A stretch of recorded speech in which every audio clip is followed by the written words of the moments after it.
যোগৰ আল্টিমেট গ'ল হৈছে ভগৱান প্ৰাপ্তি কষ্ট এতিয়া কেনেদৰে দিব পাৰি 3 প্ৰকাৰ কষ্ট দিব পাৰি এক হৈছে মই যদি আপোনাক বহুত বেয়াকৈ কৈ দিওঁ তেতিয়া আপুনি কষ্ট পাব এক হৈছে মই যদি আপোনাক হিট কৰোঁ মাৰোঁ তেতিয়া আপুনি কষ্ট পাব এক হৈছে আৰু তাতকৈ শক্তিশালী মনত 5টা লেয়াৰ থাকে প্ৰথম লেয়াৰটোৱে হৈছে অন্নময় কোষ ছাবকনচিয়াছ এইটো এটা বহুত বিশাল ছাবজেক্ট ছাবকনচিয়াছ মাইণ্ডটো খাদ্য কি কি ধৰণৰ থাকে একৰ্ডিং টু ভগৱদ গীতা বহুত ধুনীয়া সুৰ এটা ক্ৰিয়েট কৰিছে একচুৱেলি সুৰবিলাক গোটেই ব্ৰহ্মাণ্ডত থাকে আমি সেইবিলাক সুৰবিলাক আমি কানেক্ট কৰি আমি মানে ডাউনলোড কৰাৰ নিচিনা আৰু এতিয়া আমাৰ মনটো কনচিয়াছ অৱস্থাত আছে আমি ছাৰাউণ্ডিঙত গোটেই গম পাই আছোঁ ক'ত কি হৈ আছে কনচিয়াছ মাইণ্ড এটা হৈছে আনকনচিয়াছ মাইণ্ড আপোনাক এটা ইণ্টেলিজেন্ট দিছে সেই ইণ্টেলিজেন্টে কেনেদৰে কাম কৰিব পাৰে তো এইকেইটা আমাৰ লেয়াৰ অন্নময় প্ৰাণময় মনোময় বিজ্ঞানময় তাৰপিছত আৰু এটা লেয়াৰ আছে আনন্দময় এই আনন্দময় ষ্টেটত মানে অনবৰতে মানুহ হেপি থাকিব পাৰে তো ছটা মতাকে দেখিছে যে এজনী তিৰোতা মানুহ এগৰাকী আহি এই শুই থকা মানুহজনক এনেকৈ মূৰটো লাহে লাহে চুই দিছে মূৰটো চোৱাৰ পিছত এনেকৈ চাব খোজোঁতে যোনে শুই আছিলে সি থতা মতাকে বহি দিলে এতিয়া মই টোপনিৰ এইটো কৈছিলোঁ ন টোপনিটো কৈ দিওঁ টোপনি কেনেদৰে আহে কাৰণ চাওক টোপনি এটা বহুত দৰকাৰী আৰু যদি মানুহ এজন টোপনি নাথাকে তেতিয়াহ'লে বিভিন্ন চাইক'ছমেটিক ডিছঅৰ্ডাৰবিলাক হয় নমস্কাৰ নমামি ষ্টুডিঅ'ৰ আন এটি পডকাষ্টলৈ আপোনালোকক আটাইকে স্বাগতম জনাইছোঁ আৰু আজি আমি আলোচনা কৰিম ভাৰতীয় সভ্যতা সংস্কৃতিৰ গৌৰৱ যোগ আৰু প্ৰাণায়ামৰ বিষয়ে যোগ আৰু প্ৰাণায়ামৰ মহত্ব আৰু আমাৰ শৰীৰ আৰু মনক ই কিদৰে সঠিকভাৱে পৰিচালিত কৰিব পাৰে এই বিষয়ে কথা পাতিবলৈ আমি আমাৰ ষ্টুডিঅ'লৈ এগৰাকী অভিজ্ঞ যোগ প্ৰশিক্ষকক আমন্ত্ৰণ কৰি আনিছোঁ তেখেত এনেকুৱা এগৰাকী ব্যক্তি যিয়ে অসমৰ ৰাজ্যপালৰ পৰা আৰম্ভ কৰি অসমৰ প্ৰশাসন ব্যৱস্থাৰ সৈতে জড়িত আমোলাসকলকো তেওঁ যোগৰ প্ৰশিক্ষণ আগবঢ়ায় তেনেকুৱা এগৰাকী ব্যক্তিক আজি আমি আমাৰ ষ্টুডিঅ'ত পাই খুব আনন্দিত হৈছোঁ তেওঁ হৈছে দিব্যজ্যোতি ডেকা ছাৰ আৰু তেওঁৰ পৰা আমি যোগৰ বিষয়ে ভালেখিনি কথা আমি আলোচনা কৰিম আজি গতিকে অনুষ্ঠানটো আপোনালোকে শেষলৈকে চাব বহুতখিনি নজনা কথা আপোনালোকে জানিব পাৰিব ছাৰ নমস্কাৰ জনাইছোঁ আপোনাক নমস্কাৰ ছাৰ ভালে আছেনে হয় আপোনাৰ ভিডিঅ' আচলতে আমি ফেচবুকত দেখি থাকোঁ ফেচবুকত দেখি আপোনাৰ লগত কানেক্ট হ'লোঁ তেনেকৈ আজি নিমন্ত্ৰণ জনালোঁ আহিলে আমাৰ নিমন্ত্ৰণ ৰক্ষা কৰি অশেষ ধন্যবাদ জনাইছোঁ আপোনাক থেংক ইউ আপোনালোকে ইমান ধুনীয়াকৈ অৰ্গেনাইজ কৰিছে হয় আৰু নমামিৰ দীৰ্ঘায়ু কামনা কৰিছোঁ আপোনালোকৰ অডিয়েঞ্চবিলাক আৰু গ্ৰ'থ হওক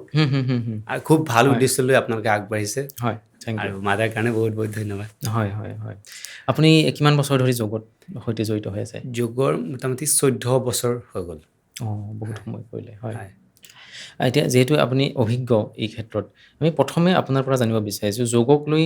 বহুত বেছি মিথ মানে ভুল ধাৰণা কিছুমান আছে সমাজত যে যোগ বহুত শ্ল' কাম কৰে বা যোগ আপোনাৰ বৰিং হয় তেনেকৈও বহুতে কয় চ' এই সন্দৰ্ভত কি ক'ব বাৰু এই মিথটো সাধাৰণ মানুহক কেনেকৈ ভাঙিব আপুনি চাওক একচুৱেলি আমি যোগৰ বিষয়ে নাজানো কাৰণে এনেকুৱা ধৰণৰ আমাৰ কথা পতা হয় যেতিয়া বস্তু এটা বিষয়ে জানিব বা ভিতৰত যাব তেতিয়া তাৰ উপকাৰিতাবিলাক গম পাব ধৰিব তো নাজানিলে বহুত বস্তু তেনেকৈ কোৱা হয় চিম্পল কথা যিসকলে যোগাভ্যাস কৰে তেওঁলোকে ডে 1ৰ পৰা অনুভৱ কৰে কিন্তু এইটোতে দুটামান কথা আছে যে কেনেদৰে কৰিছে ছাপ'জ তেওঁ যদি ভুল আসন এটা কৰি দিলে মানে 84 লাখ আসন আছে 84 লাখ এতিয়া সেই 84 লাখ আসন আপোনাৰ কাৰণে কোনটো চুইটেবল হয় বা কোনবিলাক আসন প্ৰায় মানুহৰ কাৰণে চুইটেবল সেইটো নজনাকৈ যদি আপুনি কৰি দিয়ে তেতিয়া দেখিব যে এইটো কোনো কাম দিয়া নাই আপোনাৰ আৰু তাৰ পৰা মানে মিথ্যা কিছুমান আৰম্ভ হয় এতিয়া স্পণ্ডাইলাইটিছ হৈছে যেনিবা স্পণ্ডাইলাইটিছৰ কাৰণে সৰ্বাংগাসনটো ইন জেনেৰেলি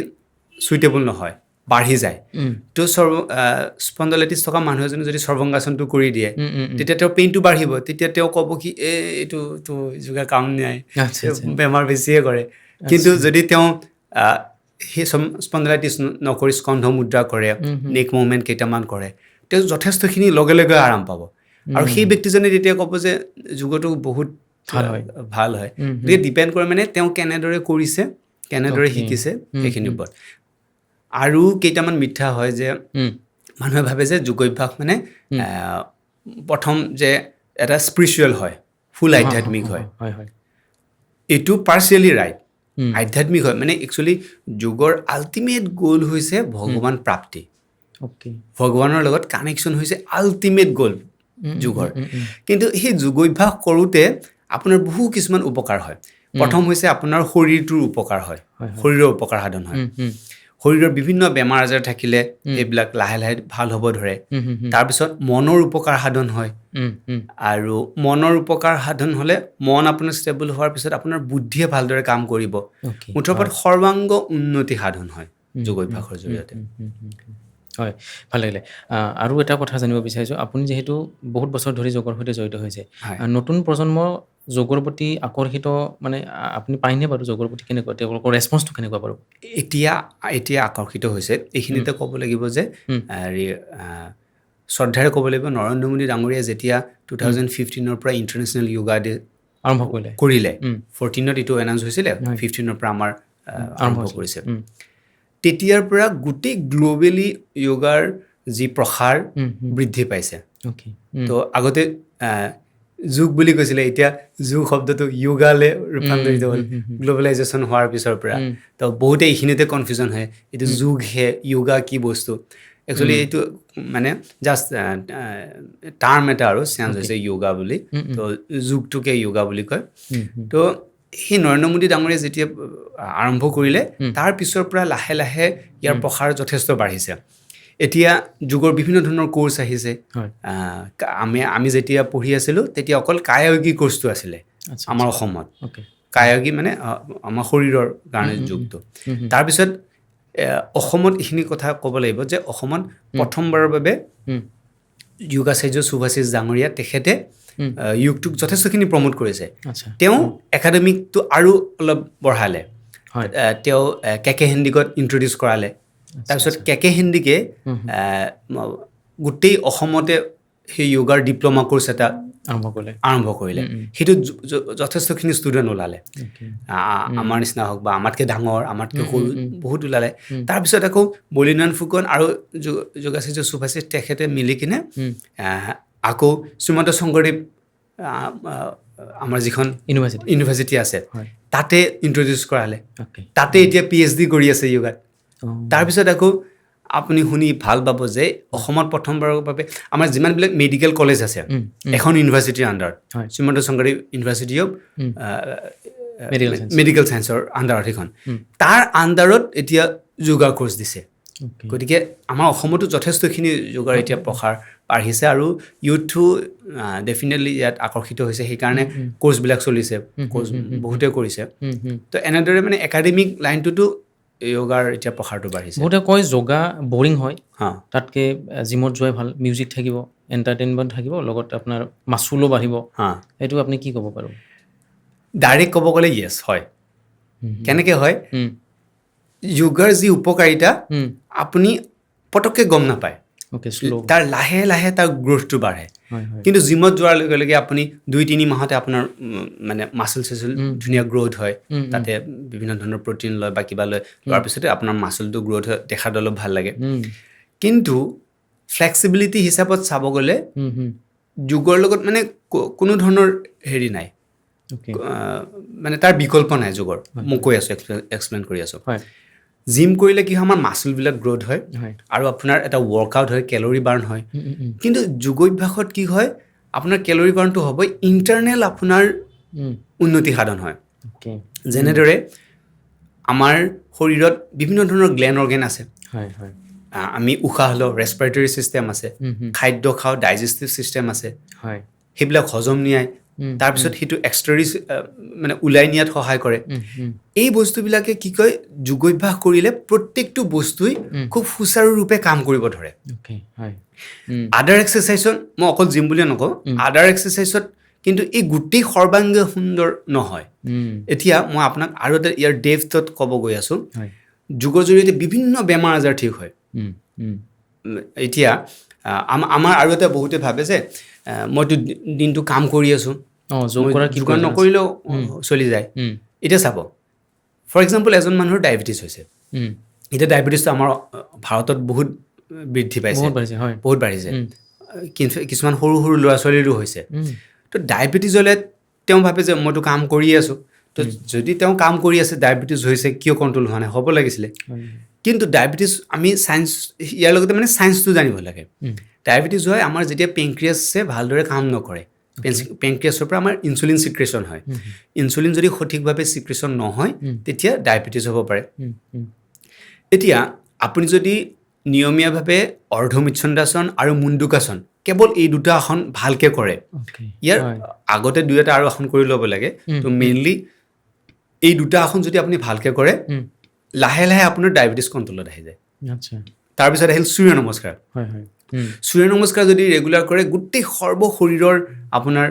ৱৰ্কআউট হৈ যায় বেলেগকৈ আৰু ৱৰ্কআউট কৰিবই নালাগে আৰু এইটো যোগাভ্যাস এতিয়াৰ নহয় এইটো এই কিমান ঋষিমুনিসকলৰ পৰা প্ৰচলিত হৈ অহা এটা বিদ্যা আৰু এইটো ভগৱানৰ ডাইৰেক্ট এটা বৰদান হয় আৰু য়োগাৰ আমি যদি গুৰিলৈ যাওঁ তেতিয়া এবাৰ মহাদেৱ শিৱই তেওঁ মানে পূৰা ধ্যানত লিপ্ত হৈ আছে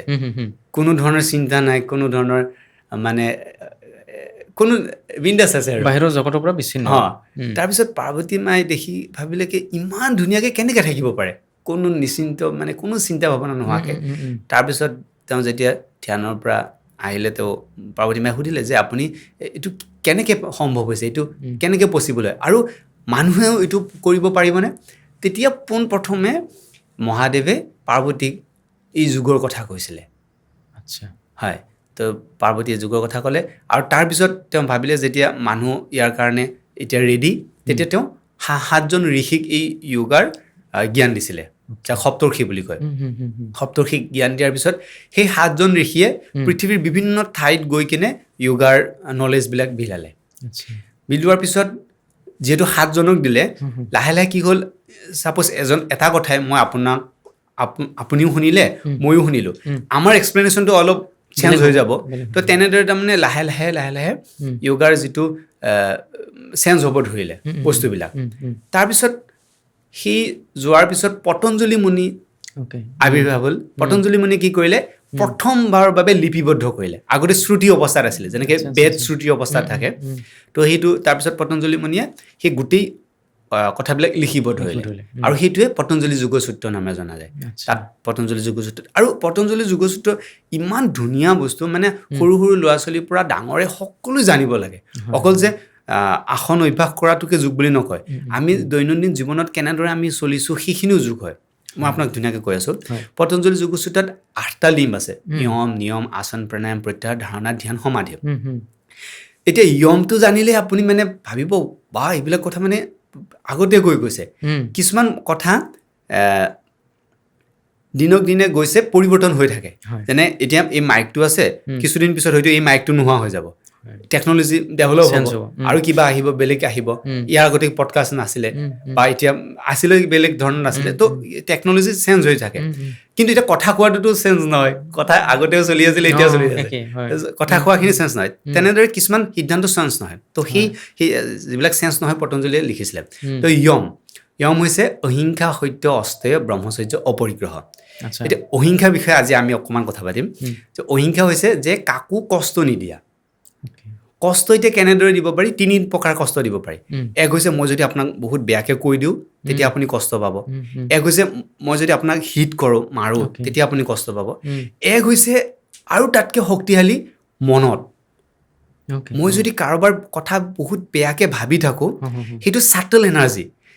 এনাৰ্জিটো তাতকৈ আৰু বেছি শক্তিশালী হয় আমি এই বিষয়ে আৰু অকণমান কথা পাতিম পিছত যিজন ব্যক্তিয়ে এই 3টা হিংসা কৰাৰ পৰা তেওঁ বিৰত থাকে অৰ্থাৎ ফিজিকেলি কাকো হিট নকৰে কথাৰে কাকো আঘাত নিদিয়ে আৰু মনেৰে কাৰো বিষয়ে বেয়াকৈ নাভাবে সেই ব্যক্তিজনকে অহিংসা বুলি কয় আৰু সেই ব্যক্তিজনৰ কি সিদ্ধি লাভ কৰে তেওঁ য'তে থাকে তেওঁ ওচৰৰ মানুহবিলাকে হিংসা বাদ দি দিয়ে এতিয়া আপুনি যদি বহুত দিন যদি অহিংসা ব্ৰত পালন কৰে আপুনি য'ত যায় ক'ৰবাত ছাপ'জ কাজিয়া পেচাল চলি আছে আপুনি যদি তাৰ ওচৰেও গুচি যায় সিহঁতে অট'মেটিক মানে সেই হাম কাটি যাব ভাইব্ৰেশ্যন সেইটো সেই অৰা এটা ক্ৰিয়েট হ'ব তেনেদৰে বুদ্ধদেৱৰ কাহিনী আছে অংগুলিমাৰ যাওঁ তেনেকুৱা বিভিন্ন ধৰণৰ ষ্টৰি আছে আৰু মহাত্মা গান্ধীয়েও কিছু পৰিমাণে পালন কৰিছিলে হয়। তো সেইকাৰণে এবাৰ মহাত্মা গান্ধীৰ এনেকুৱা এটা ষ্টৰী আছে যে ব্ৰিটিছবিলাক যেতিয়া বহে মহাত্মা গান্ধী যেতিয়া কথা কয় ব্ৰিটিছৰ যদি এনেকৈ চকুৰ ফালে চাই ব্ৰিটিছজনে মানে মান্তি হৈ যায় আচ্ছা তো এজন ব্ৰিটিছে সেইটো লক্ষ্য কৰি আছিলে যে মহাত্মা গান্ধীয়ে যদি চকুৰ ফালে চাই দিয়া মানে নামানা কথাও মানি যায় তো নেক্সটজনক কৈ পঠালে যে মিটিং আছে মই নাযাওঁ তুমি যাবা বাকী যি হয় মহাত্মা গান্ধীৰ চকুৰ ফালে নাচাবা আচ্ছা আচ্ছা তাৰপিছত তেওঁ কথাই কথাই চকুৰ ফালে চাই দিলে সেইটো বিল পাছ হ'ব নালাগিছিলে লাষ্টত মানে তেওঁ মান্তি হৈ গ'ল আৰু তো তেনেকুৱা ধৰণৰ মানে আমাৰ এতিয়া ৰিচেণ্টলি আমাৰ স্বামী শিৱানন্দ সৰস্বতী আৰু আপুনি জানি ভাল পাব যে ভাৰতৰ প্ৰথমখন যৌগিক হস্পিটেল স্বামী শিৱানন্দ সৰস্বতীয়ে স্থাপনা কৰিছিলে কামাখ্যাৰ ওচৰতে উমাচল যোগাশ্ৰম বুলি কয় তাতে গোটেই ভাৰতৰ ভিতৰতো প্ৰথম হয় আৰু তেওঁ এনেকুৱা যোগী আছিলে আমাৰ গুৰুৰ গুৰু হয় তেওঁ তো তেখেত য'ত থাকে তাত হৰিণাও আহে বাঘো আহে আহি দুটা অলপ সময় থাকি গুচি যায় তেওঁৰ একো ক্ষতি নহয় নাই এইটো চাওক হৰিণাইটো বাঘেতো হৰিণা দেখা পালে আৰু খাই পেলাব কিন্তু এই জেগাটো দুটা বস্তু আহে আহি অলপ সময় থাকি গুচি যায় গতিকে হিংসা ভাৱটো মানে তাতে নাথাকে তো এতিয়া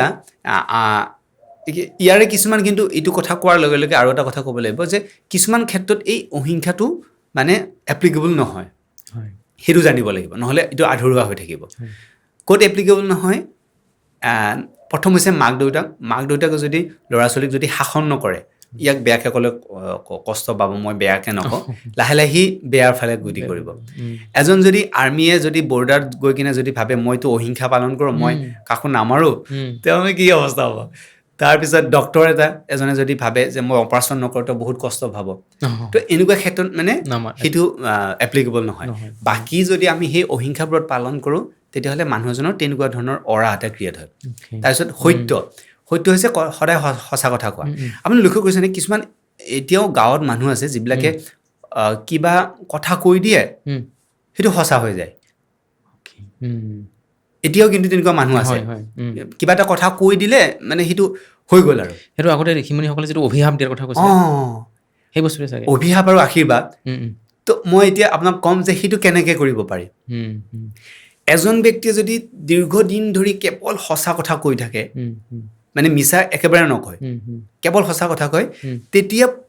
প্ৰকৃতি তেওঁ এটা বৰদান দিয়ে সেই মানুহজনে যি কয় সেইটো সঁচা হৈ যায়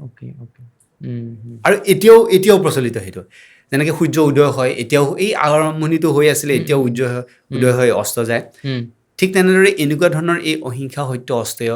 ব্ৰহ্মচৰ্য অপৰিগ্ৰহ এই বস্তুবিলাক যদি পালন কৰিলে তাৰ ফলটো এনেদৰে পায়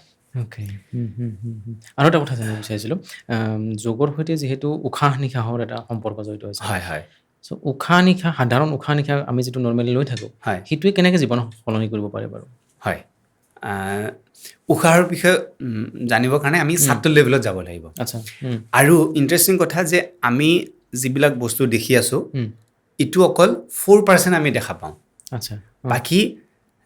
96% ছাবটল লেভেলত আছে মানে সেইটো সূক্ষ্ম জগতৰ বস্তু আমি এই খালী চকুৰে আমি দেখা নাপাওঁ বা এনেকুৱা দেখা নাপাওঁ এতিয়া আমি আমাৰ কথাটোকে লওঁ এতিয়া আমি নিজকে নিজে পৰিচয় কৰাই দিম আৰু তো ভগৱত গীতাত কৈছে যে আত্মাৰ কথা উল্লেখ কৰিছে তো বেদত আত্মাৰ কথা উল্লেখ কৰিছে তো আত্মা কি হয় আমি ইনষ্টেণ্ট বুজি পাবৰ কাৰণে ছাপ'জ আপুনি হস্পিটেলত গৈছে আপুনি খবৰ পালে যে দুজন ব্যক্তি এক্সিডেণ্ট হৈছে ধৰা হ'ল আপোনাৰ কোনোবা বন্ধু হ'ব পাৰে কোনোবা তো আপুনি হস্পিটেলত গৈ দেখিছে যে ডক্টৰে দুখন বেডত দুজন শুৱাই থৈ দিছে এজন ব্যক্তি জাষ্ট ঢুকাইছে ডক্টৰে কৈছে এওঁ ডেড হৈছে এওঁ মূৰ্ছা অৱস্থাত আছে কমা অৱস্থাত আছে এতিয়া এই যে ডেড হৈ গ'ল তাৰ পৰা আত্মাটো ওলাই গ'ল সেইটো হৈছে আত্মা যিটো থাকিলে জীৱন্ত হৈ থাকে তো সেইটো আত্মা চিম্পলি বুজিবৰ কাৰণে এটা বেলেগে ভাইটেল এনাৰ্জি বুলি কয় বা যিয়ে নকওক আমাৰ যদি আমি স্পিৰিচুৱেলি চাওঁ স্ক্ৰিপচাৰ মতে সেইটো আত্মা বুলি কয় তো আত্মা যেতিয়ালৈ শৰীৰত থাকে সেইটো জীৱিত অৱস্থাত থাকে যেতিয়া ওলাই যায় গছ গছনি হওক য'তে চৰাই চিৰিকটি জীৱ জন্তু য'তে থাকে আত্মা জীৱিত অৱস্থা থাকে ওলাই গ'লে মৃত এতিয়া সেই আত্মাৰ 5টা লেয়াৰ থাকে আচ্ছা আচ্ছা প্ৰথম লেয়াৰটোৱে হৈছে অন্নময় কোষ এতিয়া এই ফিজিকেল বডিটো এইটোক অন্নময় কোষ বুলি কয় একৰ্ডিং টু ভেদিক ফিলচফি আৰু এই বিষয়ে তৈত্তৰীয় উপনিষদত খুব ধুনীয়াকৈ উল্লেখ আছে বেদত এই বিষয়ে উল্লেখ কৰিছে বেদ বুজি পাবৰ কাৰণে উপনিষদ আছে আৰু তৈত্তৰীয় উপনিষদ এই বিষয়ে লিখা আছে তো প্ৰথম হৈছে অন্নময় কোষ এই অন্নময় কোষটোক যদি আপুনি আসন কৰে তেতিয়াহ'লে ই কিছুমান বেমাৰ আজাৰ হ'লে ঠিক হয় আৰু এই অন্নময় কোষক লাগে খাদ্য টোপনি পানী আৰু জিৰণি এইকেইটা যদি সি নাপায় লাহে লাহে সি ডিটেৰেট হ'ব ধৰে খাদ্য যদি নাপায় পানী যদি নাপায় আৰু যদি জিৰণি নাপায় টোপনি জিৰণি হওক তো সেই টোপনি নহ'লে লাহে লাহে সেই মানুহজন মানে বেমাৰী হৈ যাব খিংখিঙীয়া স্বভাৱৰ হ'ব তো টোপনিটো বহুত দৰকাৰী মই লাষ্টত টোপনি টিপছ দি দিম আৰু পটককৈ টোপনি কেনেকৈ আহে তো টোপনি দৰকাৰী এতিয়া অন্নময় কোষটোৰ পিছৰ শৰীৰকেইটা চাটল লেভেলত আছে যিটো আপুনি প্ৰশ্ন কৰিলে যে আমাৰ উশাহ নিশাহৰ কথা এই তেতিয়া আহিব তো প্ৰথম হৈছে অন্নময় কোষ অন্নময় কোষৰ পিছত আমাৰ এটা শৰীৰ থাকে যিটো কোৱা হয় প্ৰাণময় কোষ এতিয়া প্ৰাণময় কোষ কেনেকৈ বুজিম প্ৰাণ শক্তি গোটেই বিশ্বব্ৰহ্মাণ্ডত থাকে আৰু সেই প্ৰাণ শক্তি উশাহৰ জৰিয়তে আমাৰ শৰীৰত প্ৰৱেশ কৰে আমি যেতিয়া উশাহ লওঁ উশাহ এৰো এই উশাহ লোৱাৰ লগে লগে সেই প্ৰাণ শক্তিটো আমাৰ শৰীৰত প্ৰৱেশ কৰে এতিয়া প্ৰাণ শক্তি মূলতঃ 5 প্ৰকাৰৰ প্ৰাণ অপান সমান উদান আৰু জ্ঞান আৰু উপপ্ৰাণ 5টা থাকে এই 5টা প্ৰধান প্ৰাণ অপান সমান উদান জ্ঞান এতিয়া প্ৰত্যেক প্ৰাণৰে বেলেগ বেলেগ কাম থাকে ফৰ এক্সাম্পল সমান বায়ু আমাৰ পেটৰ অঞ্চলটোত থাকে ই ডাইজেশ্যন কৰাত সহায় কৰে খাদ্যবস্তু জ্ঞান বায়ু সৰ্বব্যাপী থাকে উদান বায়ুৱে আমি যে পেচাব কৰোঁ এটা ফ'ৰ্চত যায়নে সেই ফ'ৰ্চটো ক'ৰ পৰা আহে সেই বায়ুই কৰে লেট্ৰিন কৰোঁ আপুনি ভাবকচোন লেট্ৰিনৰ যি এটা ফ'ৰ্চত গুচি যায় সেইবিলাক বায়ুই কৰে তো তেনেদৰে আমাৰ 5টা বায়ুৱে এই শৰীৰৰ মানে এটাৰ লগত আনটো ওতঃপ্ৰোত সম্পৰ্ক কিন্তু মানে ইণ্টাৰকানেক্টেড এই বায়'লজিকেল বডিটো অন্নময় কোষটো এই প্ৰাণময় কোষৰ দ্বাৰা পৰিচালিত হয় ভগদত্ত নামৰ এটা বায়ু আছে আমাৰ জীৱাত্মাটোত তেওঁ সেই বায়ু বাহিৰলৈ কঢ়িয়াই লৈ আনে যেতিয়া মানুহ এজন মৃত্যু হোৱাৰ লগে লগে সেই আমাৰ আত্মাটোক সেই বায়ুৱে শৰীৰৰ পৰা বাহিৰ কৰি লৈ আহে কিছুমান নাকেৰে যায় মুখেৰে যায় চকুৰে যায় যিফালে যায়তো তো সেই বায়ুই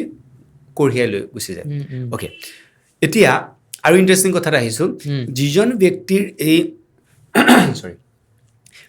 ব্যক্তিৰ এই বায়ু প্ৰকোপটো বেছি থাকে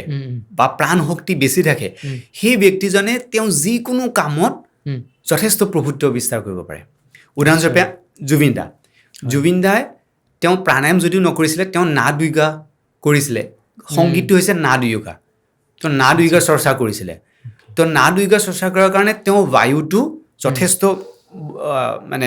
বিশাল আছিলে মই যেতিয়া প্ৰথম তেওঁক লগ পাইছিলোঁ তেতিয়া লগ পাওঁতে মানে মোৰ 5 মিনিটমান লাগিছে তেওঁ সেই অৰাটো ফিল কৰোঁতে তো প্ৰথম লগ পোৱাৰ পিছতে মানে অলপ সময় টাইম লাগিছে তো প্ৰত্যেকৰে এটা এটা অৰা থাকে সেই বায়ুৰ জৰিয়তে সেই অৰাটো ডেভেলপ হয় এতিয়া আপুনি লক্ষ্য কৰিব যিমানবিলাক প্ৰতাপী মানুহ আছে এতিয়া বৰ্তমান সময়ত তেওঁলোকৰ বায়ুৰ প্ৰভাৱটো যথেষ্ট বেছি এতিয়া আমাৰ হিমন্ত বিশ্ব ডাঙৰীয়া তেওঁৰ বায়ুৰ প্ৰভাৱটো বেছি তাৰপিছত নৰেন্দ্ৰ মোদী ডাঙৰীয়া তেওঁৰ বায়ুৰ প্ৰভাৱটো বেছি তেনেকৈ গ্ৰেট লিডাৰ বা গ্ৰেট এক্টৰ হওক বা তেওঁলোকৰ জানাতে অঞ্জনাতে সেই বায়ুটো তেওঁ আয়ত্ব কৰি ল'ব পাৰে চ' এজন বীৰে গম পায় সেই বায়ুৰ প্ৰভাৱ কেনেকুৱা উশাহ নিশাহৰ কিমান প্ৰভাৱ থাকে এতিয়া মই সৰু এক্সাম্পল দি এটা বুজাই দিছোঁ এজন শ্বুটাৰে যেতিয়া এইম কৰিব উশাহটো বন্ধ ৰাখি তেওঁ শ্বুট কৰে উশাহৰ 1 মিলিমিটাৰ 1 ছেকেণ্ড ইফাল সিফাল হ'লে তেওঁৰ মিছ কৰিব পাৰে হেৰিটো চেঞ্জ কৰি দিব যিমানবিলাক শ্বুটাৰ আছে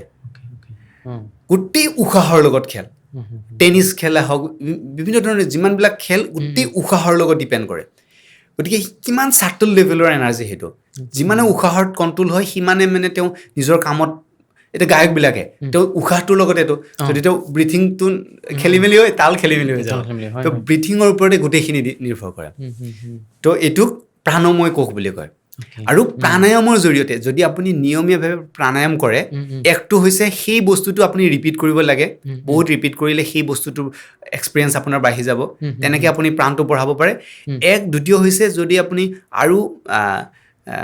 সোনকালে পাব বিচাৰে তেতিয়াহ'লে প্ৰাণায়াম যদি নিয়মীয়া প্ৰাণায়াম কৰে তেতিয়াহ'লে প্ৰাণায়াম কৰিলে আপোনাৰ সেই প্ৰাণ শক্তিটো ডেভেলপ হয় তেতিয়া আপুনি যিকোনো ক্ষেত্ৰতে আপুনি সেই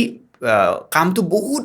আগুৱাই লৈ যাব পাৰে আপুনি যে ক'লে বায়ুটো ষ্ট্ৰং হ'লে মানুহজন খুব সবল হয় শক্তিশালী হয় এক্টিভ হয় তো বায়ুটো মানুহৰ শৰীৰত মানে যোগৰ জৰিয়তে বঢ়াব পাৰেনে যোগৰ জৰিয়তে সেইটো প্ৰাণায়ামৰ জৰিয়তে প্ৰথমতে আপুনি অকণমান আসন কৰি ল'লে আসন কৰিলে শৰীৰটো মানে পূৰা ৰিলেক্স হৈ গ'ল আৰু ৰিলেক্স হোৱাৰ পিছত প্ৰাণায়াম কৰিলে তেতিয়া আপুনি বেছি ভালকৈ মানে প্ৰাণ শক্তিটো আহৰণ কৰিব পাৰে চিধা যদি প্ৰাণায়াম কৰে তেতিয়া মানে কম পৰিমাণে হয়তো আপুনি আহৰণ কৰিব কিন্তু যদি আপুনি আসন কৰি বা সূক্ষ্ম ব্যায়াম কৰি যদি প্ৰাণায়াম কৰে তেতিয়া আপুনি বেছিকৈ তাৰমানে সেই প্ৰাণ শক্তিটো ল'ব পাৰে উশাহৰ সৈতে মানুহৰ জীৱনৰ সম্পৰ্ক যিহেতু আছে বুলি ক'লে আপুনি এটা কথা মানে সাধাৰণ কথা এটা মনলৈ আহে যে ধৰক কাছই খুব বেছি শ্ল' উশাহ লয় কুকুৰে খুব স্পীডত উশাহ লয় সেই মানে কুকুৰৰ মৃত্যু 14-15 বছৰত হয়তো শেষ হৈ যায় কিন্তু কাছ 120 বছৰ জীয়াই থাকে এইটো মানে উশাহ নিশাহৰ লগত জীৱন জড়িত হৈছে জীৱনটো উশাহৰ লগতে আৰু মানুহ এজন যেতিয়া মৃত্যু হয় তেতিয়া আমি কি কওঁ শেষ নিশ্বাস ত্যাগ কৰিলে অৰ্থাৎ আপুনি যিমানে ব্ৰিথিংটো আপুনি যিমানে বঢ়াব পাৰে লংজিভিটি সিমানে সেইকাৰণে যিমানে প্ৰাণায়াম কৰে আপোনাৰ আয়ুস বাঢ়ি যায় এইটো তেতিয়াহ'লে আপোনাৰ মন শান্ত কৰি ৰখাৰ ক্ষেত্ৰতো প্ৰাণায়ামে একদম আমাৰ তাৰপিছত আহিম এতিয়া মন আৰু উশাহৰ লগত এটা ওতঃপ্ৰোত সম্পৰ্ক তো মই কৈছিলোঁ যে আমাৰ আত্মাৰ 5টা লেয়াৰ অন্নময় প্ৰাণময় তাৰপিছত আপুনি একদম পুৰা কাৰেক্ট ধৰিছে অন্নময় প্ৰাণময় তাৰপিছত এটা শৰীৰ আহে মনৰ শৰীৰ এতিয়া মনৰ শৰীৰটো আমি বুজিম কেনেকৈ এতিয়া ছাপ'জ আমাৰ মোবাইল ফোনটো এইটো খুব ভালকৈ বুজি পাব পাৰি মোবাইল ফোনটোৰ কেইটা মুড থাকে 4টা এটা হৈছে চাইলেণ্ট মুড এটা হৈছে ভাইব্ৰেশ্যন মুড এটা হৈছে ফ্লাইট মুড আৰু এটা নৰ্মেল ৰিং আহে 4টা মুড আছে সাধাৰণ মোবাইলটোৰ ঠিক তেনেদৰে আমাৰ মনৰ 4টা মুড থাকে ইন জেনেৰেল আৰু মিক্স হয় প্ৰথম হৈছে কনচিয়াছ মাইণ্ডত আমি এতিয়া কথা পাতি আছোঁ এতিয়া আমাৰ মনটো কনচিয়াছ অৱস্থাত আছে আমি ছাৰাউণ্ডিঙত গোটেই গম পাই আছোঁ ক'ত কি হৈ আছে কনচিয়াছ মাইণ্ড এটা হৈছে আনকনচিয়াছ মাইণ্ড মই ষ্টাৰ্টিঙতে যে আপোনালোকক এটা এক্সাম্পল দিছিলোঁ যে হস্পিটেলত দুজন ব্যক্তি শুই আছিলে এজন আনকনচিয়াছ অৱস্থাত আছিলে এজনটো ঢুকালে এজন সেইটো হৈছে আনকনচিয়াছ ষ্টেট আনকনচিয়াছ অৱস্থাত একো গম নাপায় তেওঁ জীৱিত থাকে শৰীৰৰ চব কাম চলি থাকে কিন্তু তেওঁ একো গম নাপায় কি হৈ আছে কি নহৈছে তো হৈছে কনচিয়াছ আনকনচিয়াছ নেক্সট এটা মুড হৈছে ছাবকনচিয়াছ এইটো এটা বহুত বিশাল ছাবজেক্ট ছাবকনচিয়াছ মাইণ্ডটো আৰু এটা হৈছে super conscious mind super conscious মাইণ্ডটো তেনেদৰে মানে ভগৱান প্ৰাপ্তি সময়ত বা অলৌকিক কাম কিছুমান সেই ছুপাৰ কনচিয়াছ ষ্টেটত গৈ কৰে মই ছাবকনচিয়াছ ক'ব পাৰোঁ নেকি অলপ ছাবকনচিয়াছ বিষয়ে তো ছাবকনচিয়াছ অৱস্থাত মানুহৰ কি হয় আপুনি জন্মৰ পৰা এই মুহূৰ্তলৈ চব কথা আপোনাৰ মনত পৰি যাব আমি যে কওঁ যে পাহৰি যাওঁ কিন্তু ছাবকনচিয়াছ ষ্টেটত প্ৰত্যেকটো বস্তু তাতে ষ্ট'ৰ হৈ থাকে এতিয়া আকৌ মই টেকনিকেলি বুজাই দিছোঁ প্ৰত্যেকৰে মোবাইল ফোনটো যেতিয়া আপুনি লয় যেতিয়া আপুনি গুগলৰ একাউণ্ট খুলিলে সেই লোৱাৰ দিনাৰ পৰা এতিয়ালৈ অল ডাটা গুগলত ছেভ হৈ আছে আপুনি ক'ত গৈছে কি ব্ৰাউজ কৰিছে চাব পাৰি কোনটো লোকেশ্যনত গৈছে মানে অল পাৰ ছেকেণ্ডৰ ডাটা মোবাইলত ছেভ হৈ আছে যদি বিচাৰে তাৰমানে উলিয়াব পাৰি এতিয়া আপুনি ভাবক সাধাৰণ ডিভাইচ এটাতে ইমানখিনি ডাটা সোমাই থাকে আমাকতো ভগৱানে বনাইছে মানুহক তে মানুহৰতো এতিয়া সেনেকুৱা ডাটা ছেভ হৈ থাকিব তো সেই ডাটাটো থাকে ছাবকনচিয়াছ মাইণ্ডত ইণ্টাৰেষ্টিং কথা অকল এই জনমৰ নহয় আপুনি যিমানকেইটা জনম ল'লে সেই গোটেইবিলাক জনমৰ ডাটাবিলাক ছাবকনচিয়াছত ষ্ট'ৰ হৈ থাকে এতিয়া কেনেকৈ প্ৰমাণ কৰিম এইটো এজন সৰু শিশু তেওঁ ষ্টাৰ্টিঙত সৰুৰ পৰা খুব ধুনীয়া আৰ্ট কৰে নিমিষতে মানুহ চাই আঁকি দিয়ে আৰু আপুনি মই বহুত চেষ্টা কৰি কৰি এনেকুৱা মানে নাক হ'বগৈ কিবা কাণ হ'বগৈ কিবা বহুত চেষ্টা কৰি কৰিহে আমাৰ হ'ব সেই যে বাচ্ছাটো সৰুৰ পৰা পাৰিলে তো সেইটো মানে কি হয় সেই আগৰ জনমত তেওঁৰ খুব ভাল আৰ্ট কৰে কৰিলে সেই ডাটাখিনি তেওঁ ছাবকনচিয়াছত ষ্ট'ৰ হৈ থাকে এই জনমত অকণমান চেষ্টা কৰাৰ লগে লগে সেইখিনি ডাটা তাৰ ষ্ট'ৰ হৈ আছে অলপ ৰিভাইভ কৰাৰ লগে লগে সেইখিনি ডাটা এড হৈ যায় তো ডাঙৰ চিক্ৰেটটো সেইটো তো কিছুমান মানুহে ভাবে যে তেওঁ পটককৈ কেনেকৈ পাৰে মই ইমান চেষ্টা কৰি নোৱাৰোঁ আচল চিক্ৰেটটো হৈছে ছাবকনচিয়াছ মাইণ্ডৰ খেল দ্বিতীয়টো কথা এইটো নহয় যে আপুনি নোৱাৰিব ছেকেণ্ড হৈছে ছাবকনচিয়াছ মাইণ্ডত ৰিপিট কৰিলে বস্তু ছাবকনচিয়াছ ষ্টেটত সোমাই যায় আমাৰ কনচিয়াছ মাইণ্ড থাকে কনচিয়াছ মাইণ্ডে ছাবকনচিয়াছত যিকোনো বস্তু যাব নিদিয়ে নিদিয়াটো এক প্ৰকাৰ ভালো কিয় কাৰণে ছাবকনচিয়াছ মাইণ্ডত যি বস্তু সোমাই যায় সি ষ্ট'ৰ মানে সি পূৰা ৰখি যায় আৰু সি তেনেদৰে পটককৈ সি ৰিয়েক্ট কৰিব পাৰে যদি মানুহ এজনে বেমাৰৰ কথা ভাবে অমুক বেমাৰটো মোৰ হ'ব নেকি হৈছে নেকি যদি সেই থটটো ৰিপিট কৰে স্পেচিয়েলি যদি খোৱাৰ সময়ত ৰিপিট কৰে খোৱা মানে পানী খোৱা হওক বা বেলেগ খাদ্য খোৱা হওক বা বনোৱাৰ সময়ত হওক আৰু শুব যোৱাৰ আগতে হওক শুব যোৱাৰ আগতে এনেকুৱা প্ৰিচিয়াছ আমাৰ কিছুমান টাইম থাকে সেই প্ৰিচিয়াছ টাইমকেইটা মই কৈ দিছোঁ এবাৰ শুই উঠাৰ সময়খিনি যেতিয়া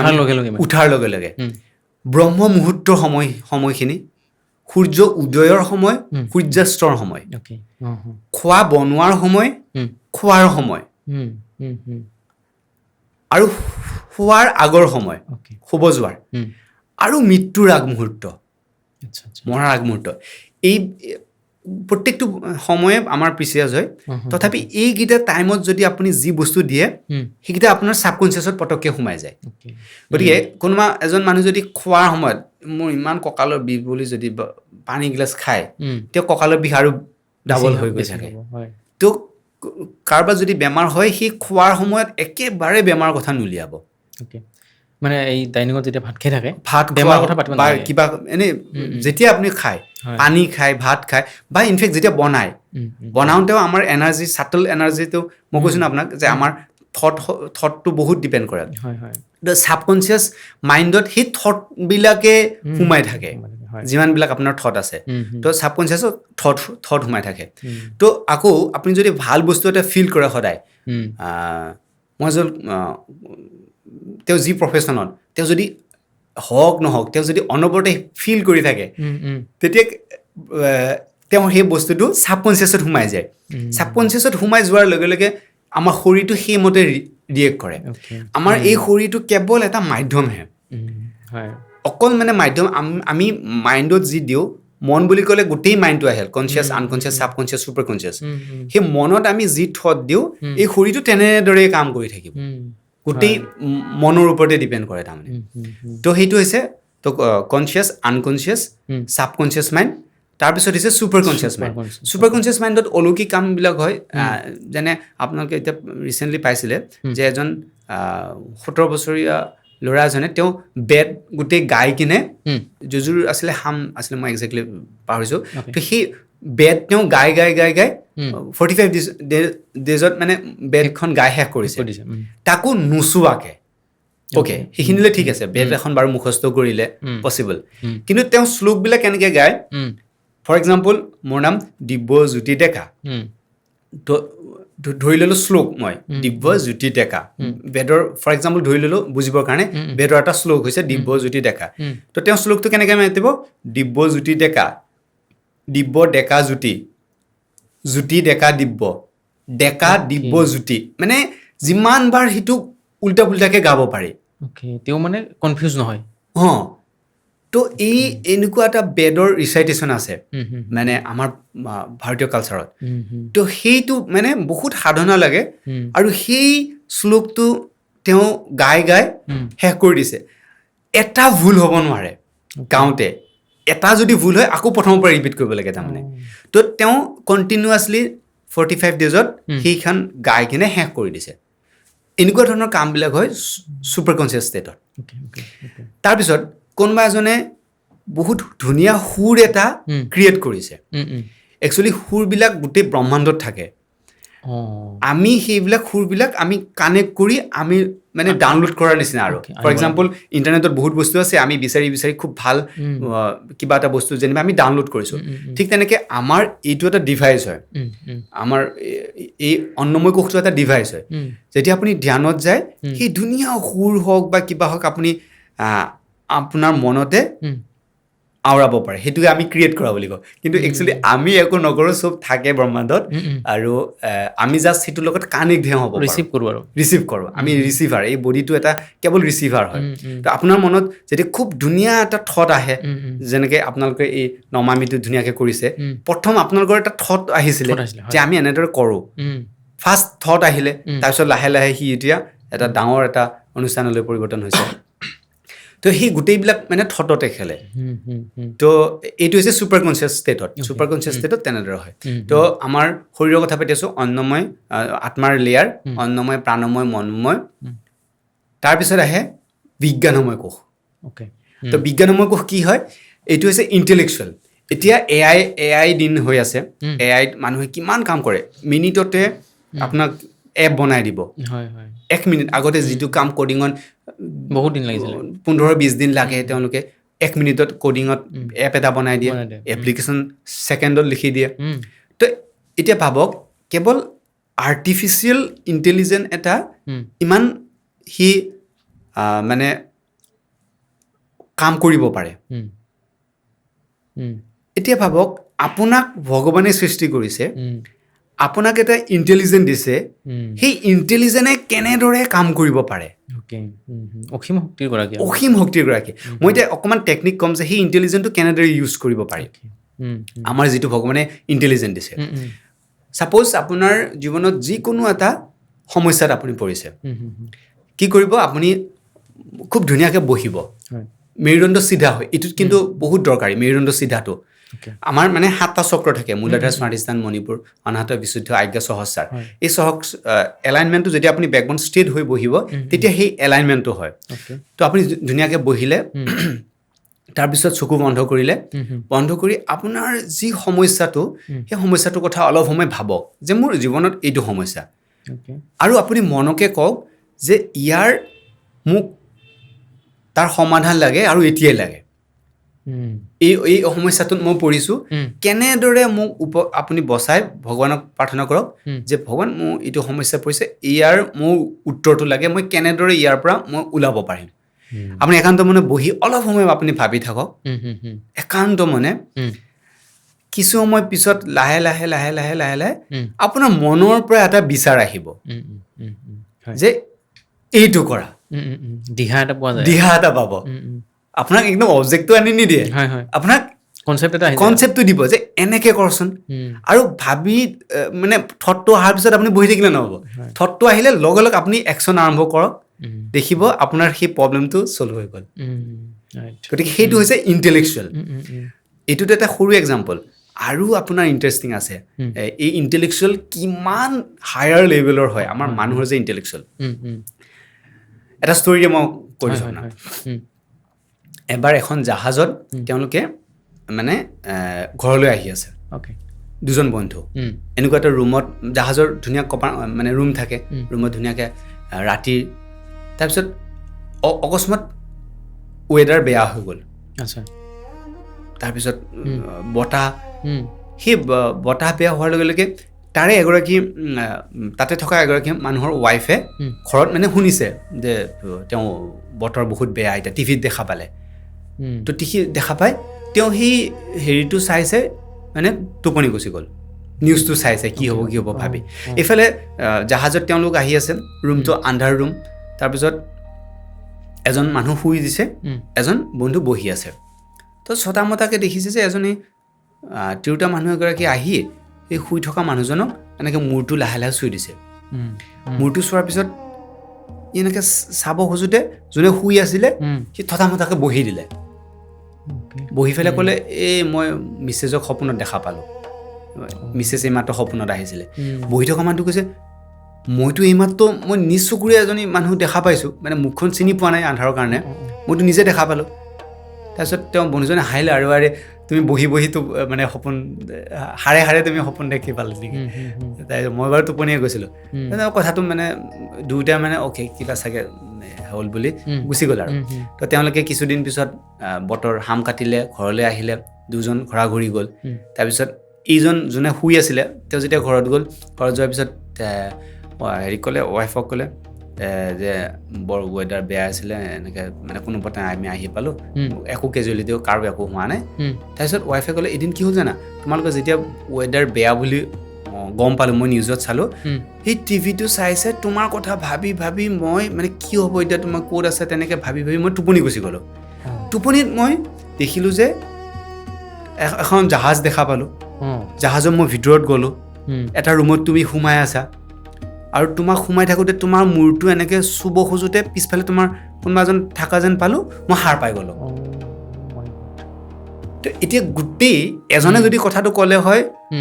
অ'কে মানে এইটো সপোন বুলি ভাবিলোঁ হয় তিনিটা বস্তু কানেক্ট যেতিয়া হ'ল এইটো কেনেকৈ পচিবল হয় মই এতিয়া সেইটো কৈ আছোঁ আমি যেতিয়া কিবা এটা বস্তুৰ বিষয়ে গভীৰভাৱে চিন্তা কৰোঁ তেতিয়া আমাৰ ইণ্টেলেকচুৱেলে কাম কৰে মই অলপ আগতে যিটো আপোনাক উপায়টো দিলোঁ ইণ্টেলেকচুৱেলে কাম কৰা তো যেতিয়া গভীৰভাৱে কাম কৰে আপুনি চাওক সেই ইণ্টেলিজেণ্ট আমাৰ যিটো ইণ্টেলিজেণ্ট প্ৰপাৰ জাগাত গৈছে জাহাজখন কোনটো লেটিটিউড লংগিটিউডত আছে সেই ইণ্টেলিজেণ্টে তালৈ গৈছে এইটো ছাটল এষ্ট্ৰিক ট্ৰেভেল বুলি কয় এষ্ট্ৰিক ট্ৰেভেল সূক্ষ্ম হৈটো যে যায় য়োগীবিলাকে পাৰে সেইটো সূক্ষ্ম ট্ৰেভেল কৰা অটোবায়'গ্ৰাফি অফ য়োগী তেখেতে পাৰিছিলে এনেকৈ বহুত য়োগী আছে যিয়ে নেকি তেনেকৈ এষ্ট্ৰিক ট্ৰেভেল কৰিব পাৰে তো সেইটো তেওঁলোকে জানি কিনে কৰিব পাৰে এওঁ নাজানাতে মানে ছোৱালীগৰাকীয়ে যেতিয়া ডিপলি ভাবিছে তাৰমানে কি হ'ব এতিয়া বহুত ভয় কৰিছে ৱেডাৰ বেয়া যদি হাজবেণ্ড ঢুকা মানে কি হ'ব বহুত ভাল পায় তো তেনেকৈ বহুত ডিপলি যেতিয়া ভাবে একজেক্ট লেটিটিউড লংগিটিউডত সেই মানে গৈ উপস্থিত হৈছে আপুনি চাওক জাহাজত কিমান কম্পাৰ্টমেণ্ট থাকে সেই কম্পাৰ্টমেণ্টটোতে গৈছে তো আমাৰ মানে ইণ্টেলিজেণ্টে তেনেকৈ কাম কৰে গতিকে সেই এআইতকৈ আমাৰ বহু হাজাৰ মানে কম্পেয়াৰে নহয় আমাৰ যিটো ইণ্টেলিজেন্স আছে আমি সেইকাৰণে ব্যৱহাৰ কৰিব নাজানো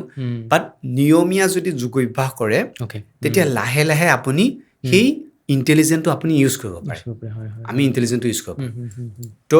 এইকেইটা আমাৰ লেয়াৰ অন্নময় প্ৰাণময় মনোময় বিজ্ঞানময় তাৰপিছত আৰু এটা লেয়াৰ আছে আনন্দময় এই আনন্দময় ষ্টেটত মানে অনবৰতে মানুহ হেপি থাকিব পাৰে আপুনি কিবা পাওক নাপাওক আপোনাৰ টকা পইচা আছে নাই কোনো কথা নাই আপুনি অনবৰতে ব্লিছফুল ষ্টেট যে আমি উদাহৰণস্বৰূপে বিভিন্ন ধৰণৰ এতিয়া আমাৰ প্ৰেমানন্দ মহাৰাজ তেওঁ আনন্দময় ষ্টেটৰ মানুহ তেওঁতো কিডনি নাই তো প্ৰেমানন্দ মহাৰাজ তেওঁ আনন্দময় ষ্টেটত আছে তাৰপিছত তেনেদৰে শ্ৰীল প্ৰভুপাদ তেওঁ গোটেই বিশ্বতে আমাৰ সনাতন ধৰ্মটো প্ৰচাৰ কৰিছিলে তেওঁ মানে ধনী দুখীয়া চবকে কৃষ্ণ হেৰি বিলাইছিলে তো এনেকুৱা ধৰণৰ মানুহবিলাক মানে আনন্দময় ষ্টেটত থাকে তো আমাৰ প্ৰত্যেকৰে মানুহৰে এনেকুৱা ধৰণৰ মানে ষ্টেপবিলাক আছে তো এতিয়া মই টোপনিৰ এইটো কৈছিলোঁ ন টোপনিটো কৈ দিওঁ টোপনি কেনেদৰে আহে কাৰণ চাওক টোপনি এটা বহুত দৰকাৰী আৰু যদি মানুহ এজন টোপনি নাথাকে তেতিয়াহ'লে বিভিন্ন চাইক'ছমেটিক ডিছঅৰ্ডাৰবিলাক হয় প্ৰথম হৈছে তেওঁ খিংখিঙীয়া স্বভাৱৰ হ'ব তাৰপিছত দ্বিতীয়তে তেওঁৰ ডাইজেশ্যন কমি যাব কাৰণ টোপনিত আমাৰ ডাইজেষ্ট হয় ৰাতি ডাইজেশ্যন কেপাচিটি নোহোৱা হ'ব আৰু কনষ্টিপেশ্যন হ'ব বিভিন্ন ধৰণৰ মানে মাইগ্ৰেণ্টটো হ'ব পাৰিছে কি কয় মাইগ্ৰেণ্ট মূৰবি একদম কম্পালচৰি টোপনি বেয়া হ'লে মূৰবি আহিবই তো ইত্যাদি বিভিন্ন ধৰণৰ সমস্যা হয় তো টোপনি অহাৰ কাৰণে একদম বেষ্ট উপায় হৈছে আপুনি যেতিয়া শুব যাব শোৱাৰ আগতে ধুনীয়াকৈ ভৰিখন ধুলে প্ৰথমতে ভৰিখন খুব কুহুমীয়া পানীৰে ধুলে ধুই আপুনি একদম ৰিলেক্স হৈ শুই গ'ল আৰু টোপনি এটা নিৰ্দিষ্ট টাইম থাকে মানে 10টাৰ আগত শুই যাব লাগে যিমান পাৰি সেইখিনিত মানে ভাল নেচাৰেলি এটা টোপনি আহে 9টাৰ পৰা 10টা বজাৰ ভিতৰত আপুনি মানে কিন্তু আপুনি প্লেনিং কৰিব লাগিব 6টামান বজাতে সন্ধিয়া যে মই আজি যিমান যি কাম নাথাকক মই 10টা বজাত পৰা শুই যাম আৰু তো আপুনি 6টা 4টা 6টা সেই আগতে তাৰমানে আপুনি ৰেডি হৈ গ'ল মেণ্টেলি প্ৰিপেয়াৰ হৈ গ'ল মই আজি পৰা শুই যাম যিমান পুৰণি টোপনি নাথাকক যিমান পুৰণি মানে টোপনি বেমাৰ নাথাকক ইনচমনিয়া নাথাকক তেওঁ পূৰা ভাবিলে দিনৰ পৰা ভাবিলে যে মই আজি শুই যাম 10টা বজাত মই পূৰা শুম য'ত যি কাম থাকে কোনো দৰকাৰ নাই মই শুই যাম প্ৰথম যদি 10টা বজাত তেওঁ টাৰ্গেট লয় 8:30 মান বজাৰ পৰা স্ক্ৰীন বন্ধ মোবাইল হওক কম্পিউটাৰ হওক লেপটপ হওক দূৰত থৈ দিব তাৰপিছত ভৰি হাত ধুলে আৰু মোটামুটি তেওঁ হ'ব লাগে 1.5 ঘণ্টা আগত খোৱাটো খাই ইমিডিয়েট শুব নালাগে 1.5 ঘণ্টা 2 ঘণ্টা আগত তেওঁ খালে এইখিনি নিয়ম মানিব লাগিব প্ৰথম হৈছে তেওঁ আবেলিৰ পৰা তেওঁ প্ৰিপেয়াৰ হ'ব লাগিব মই সোনকালে শুই যাম দ্বিতীয়টো হৈছে তেওঁ খোৱাটো 1.5-2 ঘণ্টা আগত অৰ্থাৎ 8টা বজাত তেওঁ ধুনীয়াকৈ খালে যি খায় আৰু স্ক্ৰীন এভইড কৰিলে তেওঁ শুই গ'ল শোৱাৰ পিছত চকু বন্ধ কৰিলে কৰি ৰাতিপুৱাৰ পৰা সন্ধিয়ালে তেওঁ কি কৰিলে সেইখিনি কেৱল মনত পেলাব লাগে একফালৰ পৰা মই এইটো কৰিলোঁ তাৰপিছত এইটো কৰিলোঁ তেওঁ আহি শোৱালে নাপায় তাৰপিছত আধাতে টোপনি গুচি যাব তেওঁ তেনেকৈ যদি কৰে আৰু বিভিন্ন ধৰণৰ আছে আৰু নিয়মীয়া যোগাভ্যাস কৰিলে তেওঁ তেতিয়াতো ইনষ্টেণ্ট আৰু সেইটোও কৰিব নালাগে যদি সদায় নিয়মীয়া যোগাভ্যাস কৰে তেতিয়া 2 মিনিট 5 মিনিটটো নালাগে তাৰমানে ডাইটটো বাৰু মানে যোগাৰ এটা অংশ নেকি বাৰু ডাইটৰ বহুত ওতঃপ্ৰোত সম্পৰ্ক যোগাৰ অংশ সেইকাৰণে এই অন্নময় শৰীৰটোক খাদ্য লাগে মই প্ৰথমতে কৈছোঁ যে খাদ্য বহুত প্ৰয়োজন হয় যিটো খাদ্য প্ৰয়োজন খাদ্যৰ কাৰণে আমি কি খাদ্য খাইছোঁ সেইটো ডিপেণ্ড কৰে তো ডাইট বুলি কওঁতে আমাৰ ভেদিক ফিলচফি বা হেৰিত যোগশাস্ত্ৰ বা ভগৱত গীতাত খাদ্যৰ যিটো কথা কৈছে আমাৰ এতিয়া সাধাৰণ ডাইটৰ তুলনাত বহু ওপৰৰ হয় টাইমিংটো অকণমান যদি কৈ দিয়ে নিশ্চয় তো প্ৰথম আমি ক'ম যে খাদ্য কি ধৰণৰ থাকে একৰ্ডিং টু ভগৱত গীতা খাদ্য 3 প্ৰকাৰ থাকে সাত্বিক খাদ্য ৰাজসিক খাদ্য আৰু তামসিক খাদ্য মানুহে যি ধৰণৰ খাদ্য খায় মানুহৰ সেই ধৰণৰ স্বভাৱ চৰিত্ৰ গঢ় লয় আপুনি যদি তামসিক খাদ্য খায় আপোনাৰ তামসিক গুণ বেছি হ'ব সাত্বিকটো বেছি ডমিনেট হ'ব এই 3টা গুণ আমাৰ থাকে কিন্তু খাদ্যই সেই গুণটো বঢ়াই দিয়ে 17 আমি গুণৰ অতীত যাব নোৱাৰোঁ আৰু 3টা গুণে লাগিব যেনেকৈ টোপনি যোৱা অৱস্থাটো তামসিক হয় তামসিকো আপোনাক লাগিব কিন্তু বাকী সময়ত যদি জাগি থকা সময়ত যদি আপোনাৰ তামসিক গুণ হয় তেতিয়াতো আপোনাৰ অপকাৰ হয় তো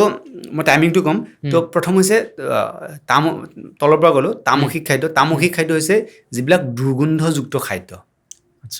যিমানবিলাক আছে এতিয়া মদ ভাঙৰ পৰা আদি কৰি গোটেইবিলাক তামসিক খাদ্যত পৰে আৰু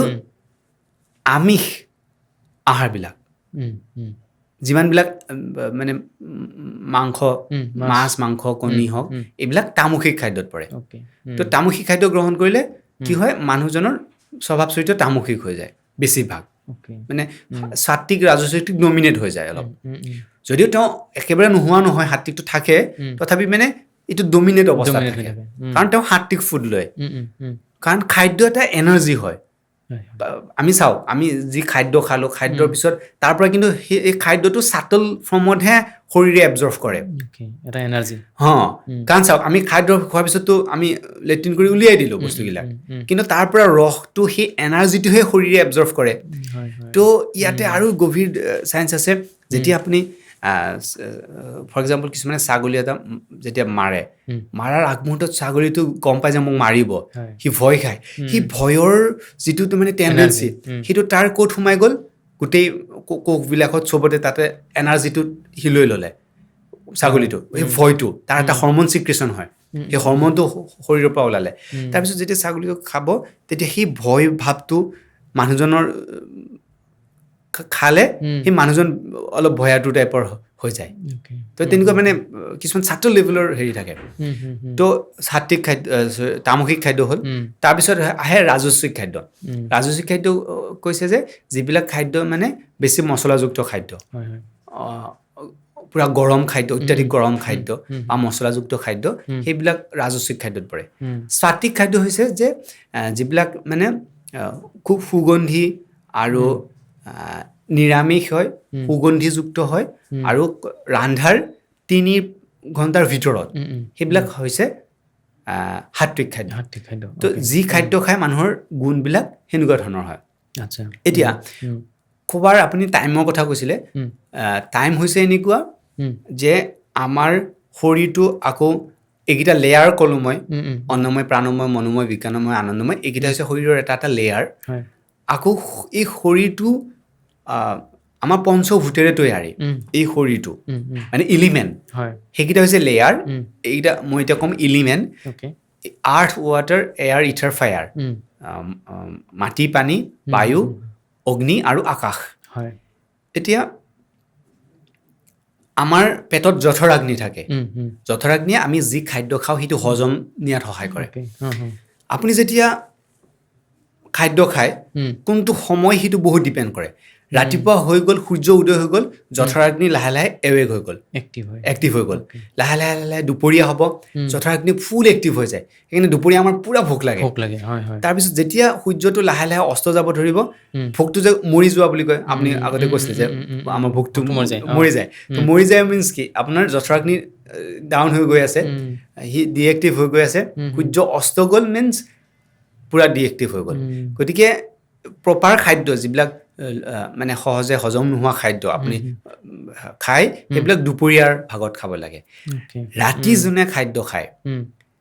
সূৰ্য অস্ত যোৱাৰ যিমানে দেৰিকৈ খায় সেই খাদ্যবিলাক শৰীৰত হজম নহয় মানে যিমান পাৰে সোনকালে সেইকাৰণে জৈন ধৰ্মত কি কৰে তেওঁলোকে সূৰ্য অস্ত যোৱাৰ পিছত নাখায়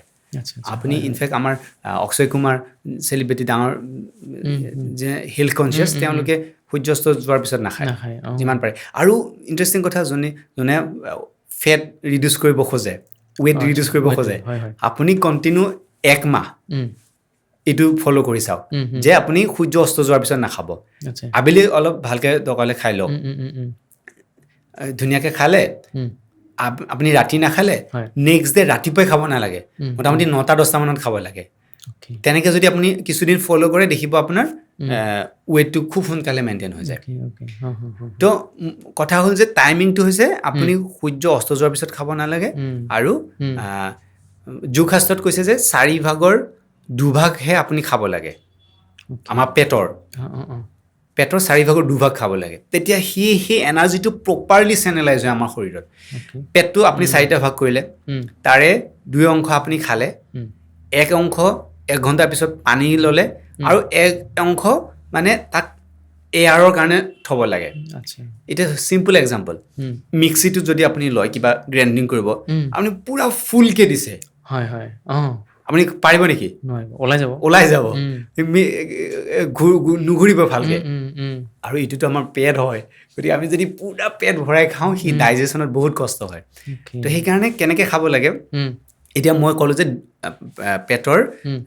4 ভাগৰ 2 ভাগ খাব লাগে এতিয়া ইণ্টাৰেষ্টিং কথা হ'ল যে আমি কেনেকৈ গম পাম কেনেকৈ গম পাম প্ৰশ্ন হ'ল ঠিক আছে 2 ভাগ খাব লাগে কেনেকৈ গম পাম তো কেনেকৈ গম পাম এইটো খুব সুন্দৰ এটা পদ্ধতি আছে আপুনি যেতিয়া খাদ্য গ্ৰহণ কৰে বহি খাব লাগে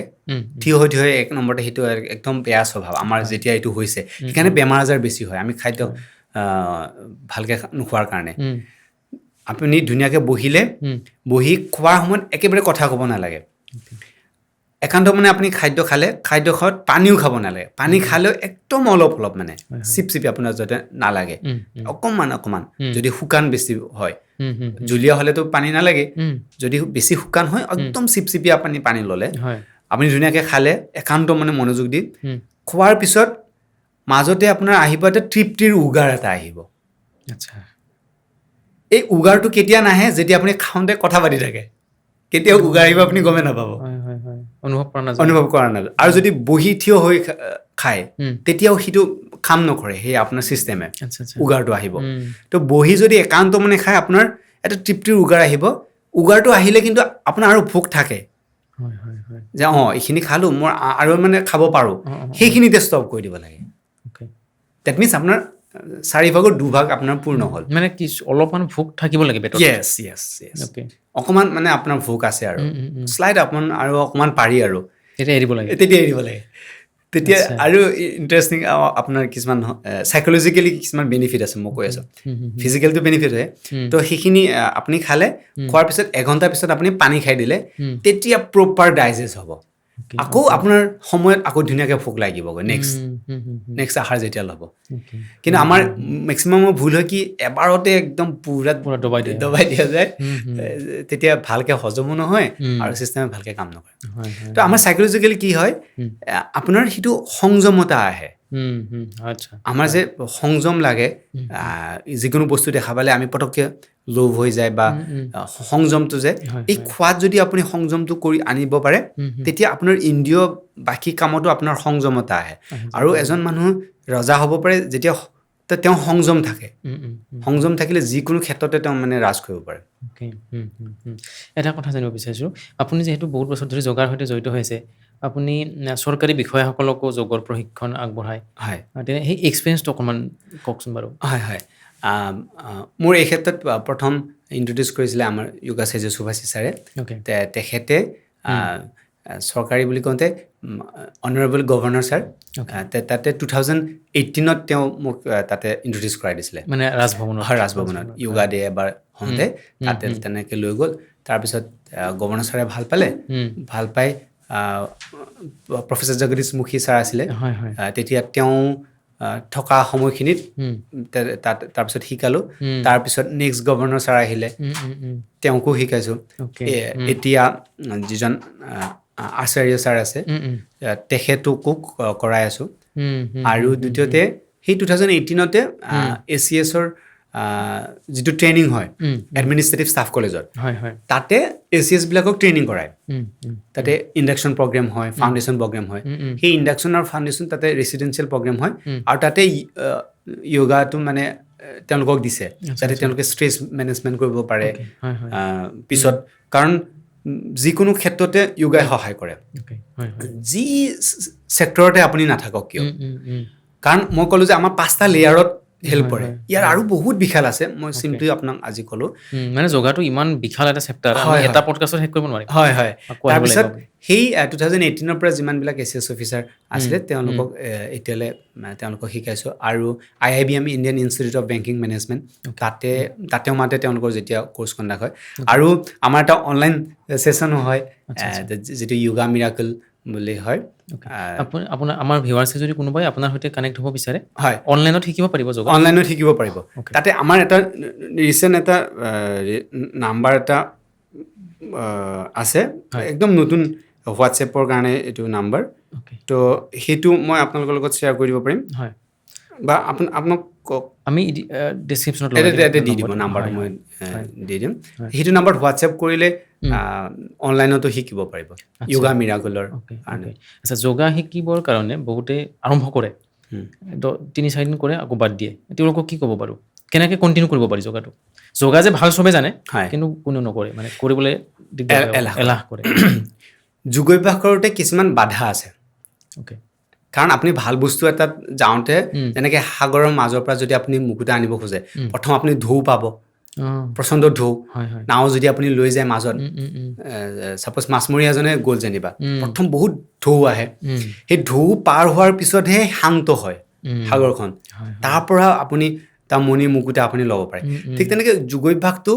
প্ৰথম অৱস্থাত এইটো ঢৌ থাকিবই মানুহৰ এইটো সেই বৰটো পাৰ হ'ব পাৰিলেহে মানে আচল তাৰ জেমটো পাব হয় তো প্ৰথম বাধাটো হৈছে ফাৰ্ষ্ট বাধা হৈছে এলাহটো আমি যেতিয়া যোগাভ্যাস কৰিব প্ৰথম আজি নকৰোঁ নেকি কালিৰ পৰা ষ্টাৰ্ট কৰিম এটা ভাল দিনত ষ্টাৰ্ট কৰিম তো তেনেকৈ আপোনাৰ টাইম পাৰ হৈ গুচি যায় তো এলাহটো যদি আপুনি মনেৰে আপুনি বুদ্ধিৰে আপুনি এলাহটো জয় কৰিব পাৰে নাই মই শিকিম যদি এবাৰ আপুনি ডিচিশ্যন লৈ যায় মই শিকিব দ্বিতীয়তে পাজল হয় যে সঠিকভাৱে নকৰিলে য়োগাটো এটা স্পিৰিচুৱেল হয় স্পিৰিচুৱেল বিদ্যা হয় এইটো যদি আপুনি যধে মধে যেনেকৈ তেনেকৈ কৰে আপোনাৰ ইফেক্ট নহ'ব বৰঞ্চ আপোনাৰ আমনি লাগিব কিনো কৰিছোঁ এইবিলাক মানে একো কাম দিয়া নাই কিন্তু ইনফেক্ট চাব যোগাভ্যাস যদি প্ৰপাৰলি কৰে ডে 1ৰ পৰা তাৰ ইফেক্ট হয় শৰীৰত প্ৰথম দিনাতে আপুনি কৰি উঠিয়ে তাৰমানে আপোনাৰ এটা বেলেগ এটা ফিল হ'ব যদি প্ৰপাৰলি আপুনি কৰে প্ৰপাৰলি মিনছ তাতে সূক্ষ্ম ব্যায়াম লাগে সূক্ষ্ম ব্যায়াম আসন প্ৰাণায়াম মেডিটেশ্যন এই গোটেইখিনি যদি আপুনি চিংক্ৰনাইজলি ধুনীয়াকৈ কৰে প্ৰথম দিনাই আপুনি ভাল পাব আৰু তেতিয়া যোগাভ্যাস আৰু নেৰে তো আপুনি যি ছেক্টৰতে স্পৰ্টছ হওক আপুনি এংকৰ হওক বা গায়ক হওক এক্টৰ হওক যি ছেক্টৰতে আছে যোগটো যদি আপুনি লৈ লয় তেতিয়া সি 10x 20x 100x আপোনাৰ পাৰফৰ্মেঞ্চ বঢ়াব পাৰে যদি আপুনি প্ৰপাৰলি কৰে আৰু তাৰ এক্সাম্পল যদি চাওঁ হলিউডৰ বহুত ডাঙৰ ডাঙৰ এক্টৰ তেওঁলোকে এইবিলাক প্ৰচাৰ নকৰে খুব ধুনীয়াকৈ যোগাভ্যাস কৰে এতিয়া প্ৰচাৰ কৰাৰ ভিতৰত আমাৰ নৰেন্দ্ৰ মোদী ডাঙৰীয়াই প্ৰচাৰ কৰে তেওঁ নিয়মীয়া যোগাভ্যাস কৰে এতিয়া কেনেকৈ কৰে নিয়মীয়া মই কেনেকৈ গম পালোঁ যদি কয় যে তুমি কেনেকৈ ক'লা তেওঁ নিয়মীয়া কৰে বুলি তো দুবাৰ কি হ'ল আয়ুষৰ ফালৰ পৰা ক'লে যে দিব তুমি এখন খুব সুন্দৰ মেট এখন আনিব লাগে কিয় যে মোদী আহিব তেওঁ মানে ইয়াতে য়োগা কৰিব তো মই প্ৰথমবাৰ তেনেকৈ মেট এখন ধুনীয়াকৈ যোগাৰ কৰি কিনে দিলোঁ দিয়াৰ পিছত নেক্সট বাৰ যেতিয়া আহিব তাৰপিছত আকৌ ক'লে যে আৰু এখন মেট লাগিব মানে নৰেন্দ্ৰ মোদী গুৱাহাটীত যেতিয়া আহে গুৱাহাটী আহিব এক ৰাতি থাকে ধৰক এক ৰাতি থাকে তেতিয়া য়োগা কৰে তাৰপিছত এইখিনিতে অকণমান কনফিউজন হৈছিলে কিছুমানে ভাবিছে কি বাৰবতী আহে বাৰবতী মেট লাগে নেকি তো একচুৱেলি এখন মেট ইনডোৰৰ কাৰণে ৰাখিছিলে এখন মেট আউটডোৰৰ কাৰণে ৰাখিছিলে বাহিৰত কৰিবৰ কাৰণে তো সেই দ্বিতীয়বাৰো তেনেকৈ য়োগা মেটৰ কথা ক'লে তো তেতিয়া দুবাৰত মই কনফাৰ্ম যে তেওঁ য'তে যায় ত'তে যোগাভ্যাস কৰে কাৰণ এদিনৰ কাৰণে আহে আৰু আমি ইমান বিজি বুলি ভাবোঁ আমাতকৈতো তেওঁলোকৰ চিডিউলটো বহুত টাইট IAS অফিচাৰবিলাকে কয় যে মিনিট টু মিনিট তেওঁৰ প্ৰট'কল থাকে যেতিয়া তেওঁ ইয়াতে আহে গুৱাহাটীত মানে ইয়াৰ পৰা বাৰাণ্ডালৈ তললৈ নামি যাওঁতে 1 মিনিট লাগিব এইখিনি পৰ্যন্ত হিচাপ হয় তেওঁ যেতিয়া গুৱাহাটীত আহে গোটেই প্ৰগ্ৰেমবিলাক তেনেকৈ ছেট আপ কৰে তাৰমানে সময়ৰ কিমান মূল্য থাকে গতিকে ইমান টাইট চিডিউলৰ মাজতো তেওঁ কিন্তু যোগাভ্যাস এৰা নাই ইয়াতে মেট লৈ আমি মেট দিছোঁ তেওঁ য়োগা কৰিছে তো তেনেকুৱা সেইকাৰণে কৈছোঁ যে যোগাভ্যাস যদি আপুনি তেনেকৈ নিয়মীয়া কৰিব বিচাৰে তেতিয়াহ'লে আপুনি তাৰ ইফেক্টটো গম পাব আমাৰ য়োগা মিৰাকলৰ বহুতকেইটা ছাকচেছ ষ্টৰী আছে তেওঁলোকে কিছুমান টিচাৰ তো আগতে গোটেই মূৰটো বিষাই থাকে গৈয়ে শোঁ লাগে আৰু বহুত ক্লাছ পাতি মই নিজে আগতে কেভিত কৰিছিলোঁ তো মই গম পাওঁ প্ৰথম অৱস্থাত মোৰ যেতিয়া ফাৰ্ষ্ট য়োগাৰ মানে হেৰি চলি আছিলে তো অকণমান টায়াৰ্ড হৈ যাওঁ আকৌ য়োগা কৰিলে আকৌ অলপ ফ্ৰেছ হওঁ এতিয়া এওঁলোকে কৈছে মোক যে ছাৰ এতিয়া মোক কোনো টোপনি নধৰে মই ৰাতিপুৱা যাওঁ ঘৰত বনাই মেলি আহোঁ স্কুলত ক্লাছ কৰোঁ আকৌ ঘৰত যাওঁ পূৰা ফ্ৰেছ এতিয়া মোক বাকীবিলাকে সোধে যে কেনেকৈ এইটো পচিবল তাৰপিছত কেৱল যোগাভ্যাসৰ জৰিয়তে তেতিয়া ভাল লাগে যোগৰ বিষয়ে আমি বহুতখিনি কথা পাতিলোঁ আপোনাৰ লগত প্ৰেক্টিকেল কথাও বহুতখিনি পাতিলোঁ একদম ডেফটত গৈ ইনচাইটফুল বহুতখিনি কথা পাতিলোঁ বহুত বহুত ধন্যবাদ আকৌ আহিব লাগিব যিহেতু যোগা চেপ্টাৰটো এনেকুৱা এটা চেপ্টাৰ এইটো এদিনত বা 1 ঘণ্টাত শেষ কৰিব নিশ্চয় বহুত ডাঙৰ চেপ্টাৰ হয় লগ পোৱাৰ প্ৰতিশ্ৰুতিৰে আজিলৈ সামৰিছোঁ আমি থেংক ইউ হয় ধন্যবাদ